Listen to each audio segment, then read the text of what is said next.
বড় সাপ আপনার এলাকায় নিয়ে আইছি। মা বোনেরা যত ভাই বোন আছে সবাই দেখে যান। আমার এই সাপ জীবনে দেখতে পাননি আপনারা, এখন আপনারা দেখতে পারবেন। দেখে যান, লাইন হয়ে যান। আমার দাগের এরিয়ার ভিতর কেউ ঢুকবেন না, দাগের এরিয়ার ভিতর, না হলে সাপ কামড়ালে আমি দায়িত্ব নিতে পারবো না। তোমরা সবাই এলাকায় আশপাশ বসে যাও, লাইন হও।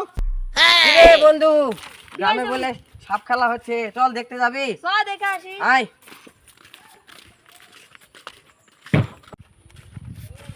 দেখি না, সাইড দেন, বসি। কিন্তু কেউ দাগের ভিতর ঢুকিস না, এখন আমি সাপ বার করবো। সরে থাক, সাপ কামড়ালে আমার দোষ নাই। এই বাবা বাবা, সবচেয়ে বড় সাপ, যার কোনো দাম নাই। একটি সবল মারলে এতে আধা সেকেন্ডের ভিতর কেউ নড়তে পারবি না। কিন্তু এই দূরে থাকিস, আমার দাগের ভিতর ঢুকিস না তোরা। আমি এখন সাপটাকে বার করব, তোমরা সবাই ভালোভাবে দেখবে এবং চিল্লা ফিল্লা করবে না, চুপচাপ। আর শব্দ কিচ্ছু করা হবে না, হাসি টাসি, দাঁতে কোনো দাঁত বার করতে হবে না। তোমরা শুধু দেখবে সাপটি খেলা।